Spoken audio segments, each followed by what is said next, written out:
اعوذ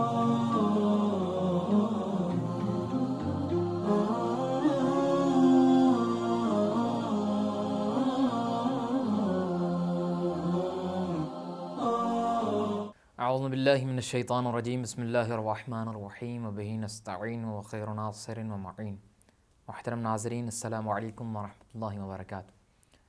ادارہ معارف ولایت نجف اشرف کی جانب سے پروگرام دلیل کے ساتھ میں آپ کا میزبان حسن عمران حاضر خدمت ہے. تمام حمد ہے اس خالق لم یزل کے لیے کہ جس نے عروس فکر کی جبین تجسس پر ادراک کا جھومر سجا کر حجرہ اسرار کون و مکان کے دریچے کھول دیے اور مسند حقائق کو اس کے ساتھ مختص کر دیا.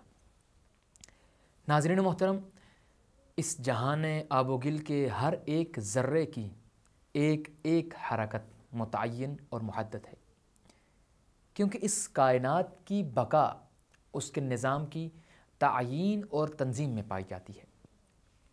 کیونکہ کوئی بھی تحریک تنظیمی منشور کے بغیر کامیابی کی سرحدوں سے پہلے ہی ظلمتوں کی دوزخ کا ایندھن بن جاتی ہے، کیونکہ منشور ہی سے کسی تنظیم کے کامیابی کے امکانات روشن ہوتے ہیں. اب یہ منشور پر منحصر ہے کہ وہ کتنا زیادہ جامع ہے. منشور جتنا زیادہ جامع ہوگا اسے کامیابی کی اور بقا کی سانسیں بھی اتنی ہی زیادہ میسر ہوں گی. اب ہماری گفتگو اس کائنات کی بقا اور اس کائنات کے نظام کے حوالے سے ہو رہی تھی. تو ناظرین محترم، یہاں پہ یہ سوال پیدا ہوتا ہے، کیا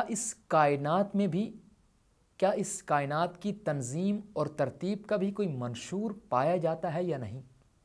اس موضوع پر گفتگو کرنے کے لیے ہمارے ساتھ موجود ہیں انتہائی محترم جناب علامہ جعفر علی یعصوبی صاحب. السلام علیکم ورحمۃ اللہ. وعلیکم السلام ورحمۃ اللہ وبرکاتہ. جی آغا صاحب، یہ ایک اشکال کیا جاتا ہے کہ اس کائنات میں تنظیم اور ترتیب پائی تو جاتی ہے، لیکن یہ صرف اور صرف قاعدہ انسان کے افعال پر لاگو ہوتا ہے. مثلا لائبریری کا منظم ہونا یا اسی طرح اور بہت سی چیزوں میں نظم اور ترتیب کا پایا جانا، کیونکہ یہ تمام چیزیں انسان سے تعلق رکھتے ہیں، اس لیے یہ تنظیم اور یہ ترتیب اور نظام کا جو قاعدہ ہے یہ ان پر لاگو ہوتا ہے. لیکن جو چیزیں نیچر اور طبیعت سے تعلق رکھتی ہیں وہاں پہ یہ قاعدہ لاگو نہیں ہوتا، کیونکہ طبیعت اور نیچر خود بخود زمانے کے گزرنے کے ساتھ ساتھ اشیاء میں ارتقا لاتی ہے اور اس نظام کو تکمیل تک پہنچاتی ہے. تو اس حوالے سے آپ کیا بیان فرمائیں گے؟ بسم اللہ الرحمن الرحیم. اللہم صلی علی محمد و آل محمد. دیکھیں، یہ بھی حقیقتاً اعتراض جو ہے وہ ڈیوڈ ہیوم جو فلاسفر گزرا ہے، معروف ملحد، اس کے اعتراضات میں سے ہے. اس نے یہ کہا تھا کہ یہ دلیل بنانا کہ اس کائنات میں جو آرگنائزیشن پائی جاتی ہے یہ دلیل بنتی ہے کہ اس کا کوئی آرگنائزر موجود ہے. تو اعتراض کرتے ہوئے کہا تھا کہ جہاں انسان کا کوئی فعل ہو، مثلا کوئی لائبریری مرتب دیکھیں ہم، یا مثلا کوئی کھیتی دیکھیں، منظم کھیتی دیکھتے ہیں مثلا، یا کوئی بلڈنگ دیکھتے ہیں، تو وہاں یہ سوال پیدا ہوتا ہے. اور اگر ایک نیچرلی چیز ہے تو اس کا بارے میں سوال نہیں ہے. جبکہ حقیقت یہ ہے کہ یہ ایک عقلی یعنی چیز ہے، ایک عقلی حکم ہے جس کی تخصیص نہیں لگائی جا سکتی، کہ جو چیز بھی منظم انداز میں پائی گئی ہے ضروری ہے کہ اس کا کوئی آرگنائزر ہو، اس کو منظم کرنے والا، اس کو مرتب کرنے والا ضروری ہے، چاہے وہ انسان کا کام ہو یا وہ طبیعت ہو. عقل فرق نہیں کرتی. عقل نے لائبریری دیکھی ہے تو بھی سوال کرتی ہے کہ کون ہے جس نے اس کو منظم کیا ہے. اور عقل جب یہ حیرت میں ڈالنے والی منظم کائنات کہ جس کے راز جو ہے ابھی تک بھی شاید ہزاروں اور سینکڑوں یا اس سے بھی زیادہ رازوں میں سے انسان جو ہے عشر اشیر بھی جن کا انکشاف نہیں کر سکا ہے، جب ایسی منظم کائنات کو دیکھتا ہے تو بھی عقل یہی بات کہتی ہے کہ ضروری ہے اس کے لیے کوئی منظم اور اس کو مرتب کرنے والا ہو. یعنی ہم نے جو کہا تھا وہ یہ کہا تھا کہ یہ انسان کی عقل کی آواز ہے، کہ جب ایک منظم چیز دیکھتا ہے تو منظم چیز دیکھتی ہے، انسانی عقل تو کہتی ہے کہ اس کا کوئی آرگنائزر ہے. یہ عقل فرق نہیں کرتی ہے. یہ دعویٰ کرنے والے کو چاہیے کہ وہ دلیل لے آئے کہ نہیں یہاں تو عقل فرق کرتی ہے، انسان کا فعل ہو تو اور چیز ہے، انسان کا فعل ہو تو اور. کیا فرق ہے؟ کیا وجہ ہے؟ کیوں انسان کے فعل میں سوال کرتی ہے اور نیچرلی چیز ہو تو اس میں انسانی عقل یہ سوال نہیں کرتی؟ یعنی وہاں پر اگر نیچرلی چیز ہے تو وہ اپنے آپ منظم ہو جاتی ہے. اگر وہاں منظم ہو سکتی ہے تو پھر انسانی فعل میں بھی منظم ہو سکتی ہے. اگر یہاں نہیں ہو سکتی تو وہاں بھی نہیں ہو سکتی.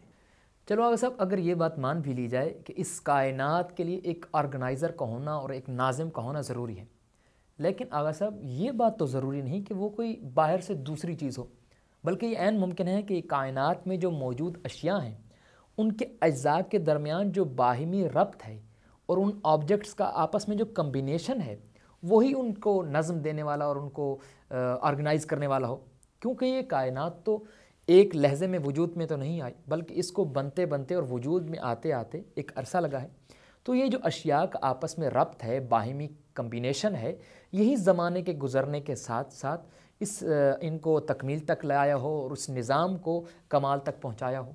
دیکھیں، ہم اس اعتراض کے جواب میں پوچھیں گے کہ جس کمبینیشن کو وہ یعنی ایک آرگنائزر قرار دے رہے ہیں کہ وہ جو ہے منظم کر رہا ہے، ایک یعنی کائنات کی تنظیم کا وہ ذمہ دار ہے، وہ خود کیا ہے؟ وہ سینس ہے یا نان سینس ہے؟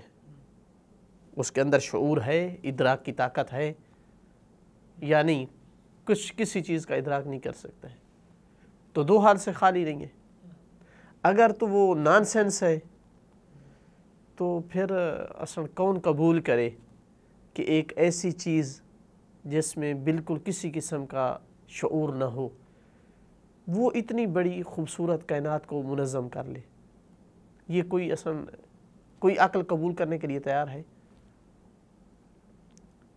لہٰذا اگر اس کو کہتے ہیں کہ وہ نان سینس ہے تو ممکن نہیں ہے کہ یہ مان لیا جائے کہ ایک ایسی چیز کہ جس کے اندر کوئی شعور نہیں، اس نے اتنی خوبصورت کائنات منظم کر لی ہے.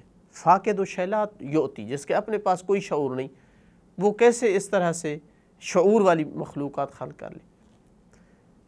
اور اگر آپ کہتے ہیں کہ نہیں سینس ہے، اس میں شعور ہے، اس شعور کے تحت وہ اس کائنات کو یعنی زمانے کے گزرنے کے ساتھ ساتھ تنظیم دیتی ہے، تو ہم پوچھیں گے کہ اس کے اندر یہ شعور کہاں سے آیا ہے؟